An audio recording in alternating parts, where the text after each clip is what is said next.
दलाल साहब, जिस प्रकार से ये सेशन रहा, इस सेशन में विपक्ष की भूमिका की मैं विशेष रूप से चर्चा करूंगा, चाहे नेता प्रतिपक्ष हो या अन्य नेता हो कांग्रेस के या इनेलो, आपकी प्रतिक्रिया क्या है? नहीं, ये बड़ा शानदार बजट सेशन था। और हमारे मुख्यमंत्री जो वित्त मंत्री भी जी हैं, उन्होंने बड़ा जनहितैषी बजट पेश किया और बड़ी व्यापक चर्चा की। और विपक्ष को भी पूरा कमेटियां बनाई, सारे विधायकों को इन्वॉल्व किया, बाकी स्टेक होल्डर को इन्वॉल्व किया और इतनी व्यापक चर्चा करके जो बजट पेश किया एक से। और ख़ास बात यह है कि हमारे स्पीकर साहब ने भी पूरा टाइम विपक्ष को बोलने का दिया, हर एक विधायक को बोलने का मौका मिला। और ये एक लोकतांत्रिक व्यवस्था के लिए अच्छा शुरुआत है। पहले तो एक तरफा बात होती थी, विपक्ष के नेताओं को बोलने भी नहीं देते थे। लेकिन अब जो है, मैं समझता हूँ कि विपक्ष को हमारे सत्ता पक्ष की बजाय ज़्यादा बोलने का मौका दिया और इसमें बड़ा अच्छा बजट दिया। और 15 जो है विधेयक भी इसमें पास हुए, जो जनहितैषी काम करने के लिए सरकार को अधिकार है विधेयक पास करने का। तो बड़ा उपयोगी बजट रहा। धर्मांतरण के बिल पर कहीं ना कहीं कांग्रेस का पेच खूब फंसा। हाँ, ये धर्मांतरण पर बिल नहीं था, ये जबरन धर्मांतरण पर था। और मैं ये समझता हूँ कि कोई भी काम जबरन हो उसको रोकना चाहिए। अब ये होता क्या रहा है कि लालच दे करके, डरा धमका करके या किसी तरह का दबाव से जो धर्म परिवर्तन होता था, उसके लिए ये बिल लेके आए थे हम। और कांग्रेस के लोगों ने इसका विरोध किया। मुझे समझ में नहीं आया कि वो ऐसी जो जबरन काम कर रहे हैं उसको, उसके लिए बिल लेके आए, तो उनको विरोध करना उचित नहीं था। लेकिन कांग्रेस की नीतियां हमेशा से ही रही है पीचमेंट की, जो इस तरह की एक धर्म की, एक जाति की राजनीति करने की। तो इस तरह के काम करेंगे तो लोग जो है आजकल सब देख रहे हैं वो इसको पसंद नहीं करते। कांग्रेस कई मुद्दों पर उलझी।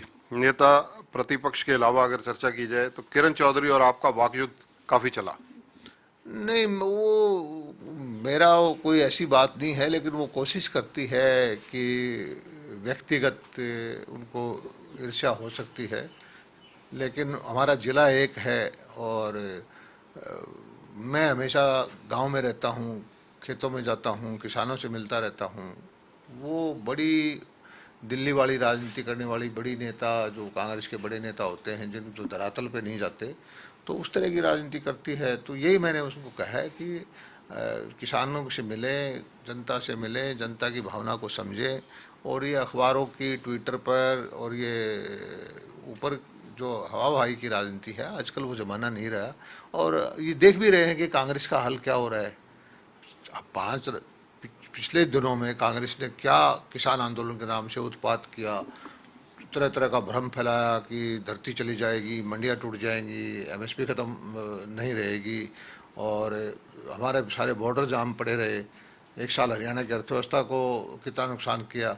और कांग्रेस को एक गलतफहमी थी कि भाई इससे जो है सारा किसान वर्ग और देश उनके साथ हो गया है। लेकिन मैं धन्यवाद करता हूँ देश के मतदाता को। 5 राज्यों के मतदाता ने जो कांग्रेस को सबक सिखाया है, हरियाणा में भी यही होगा। और इन लोगों को, कांग्रेस के नेताओं को ये बात समझ लेनी चाहिए कि हरियाणा का मतदाता भी उनको ऐसा ही नतीजा देगा जैसा 5 राज्यों में दिया है। आम आदमी पार्टी 92 सीट पंजाब में, पड़ोसी राज्य बड़ा भाई कहा जाता है, वहां ले गई है। आम आदमी पार्टी के नेताओं में एक उत्साह है, विशेष उत्साह, और लगातार लोगों का, नेताओं का पलायन जारी है उधर। इसे कैसे देखेंगे आप? देखिए सर, नेता या लोग ये सभी पार्टियों में जाते हैं। हरियाणा में आम आदमी पार्टी का संगठन अभी है नहीं और बहुत सारी पार्टियों के नेता जिनको कहीं भी जगह नहीं मिल रही, वो उधर ज्वाइन करेंगे, करते रहें। और मैं तो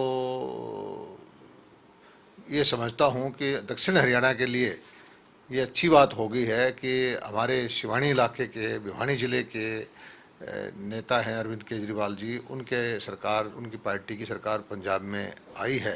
तो मुझे तो ये उम्मीद हो गई है कि अब वो, क्योंकि हमारे धरती पुत्र हैं, सन ऑफ द सॉइल हैं, तो एसवाइल का पानी जो है हमारे दक्षिण हरियाणा को देंगे। अगर चर्चा की जाए, कई पूर्व मंत्री, मतलब जो आम आदमी पार्टी हरियाणा के प्रभारी हैं, डॉक्टर सुशील, उनका कहना है कि इस वक्त राज्यसभा के सदस्य भी हैं वो, कि 40 के लोग नेता ऐसे हैं जो उनकी तरफ, उनकी पार्टी में शामिल होने के लिए मतलब लगातार कोशिश कर रहे हैं और उनका वो सब अपना स्क्रीनिंग करवा रहे हैं, जो उनका करेक्टर वेरिफिकेशन करवा रहे हैं। और दूसरा उनका कहना है कि कई निर्दलीय विधायक उनके संपर्क में हैं। देखिए, किसी भी पार्टी को अगर खड़ा होना है तो संपर्क तो जनता से करना चाहिए, वोटर से करना चाहिए। और ये विधायक या हारे हुए विधायक या नेता अगर ये समझे कि उनसे कोई पार्टी मजबूत होती है, मैं ऐसा नहीं मानता। मैं मानता हूँ कि जनता के अंदर भावना, जनता के अंदर ठीक होगी किसी पार्टी के प्रति, वही पार्टी मजबूत होगी। बजट में अगर मैं पूछूं आपके विभागों को क्या क्या मिला विशेष रूप से? ये कुल मिलाकर के बहुत अच्छा बजट है, क्योंकि कोरोना के संकट में अर्थव्यवस्था ध्वस्त हो गई थी, बड़ा नुकसान था।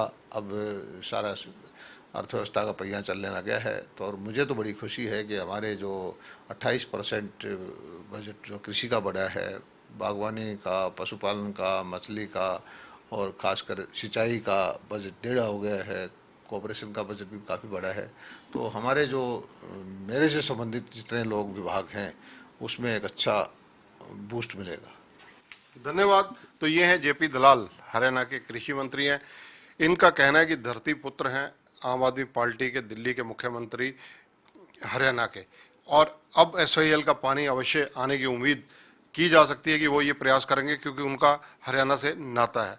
इसके अलावा इनका कहना है कि आम आदमी पार्टी में जो लोग एक्स एमएलएज हैं, मिनिस्टर्स हैं, उन लोगों का जो जाने का क्रम है वो एक आकर्षण तो हो सकता है, लेकिन आम आदमी पार्टी का तो फिलहाल हरियाणा में संगठन ही खड़ा नहीं है, ये सवाल या निशान भी इन्होंने उठाया है।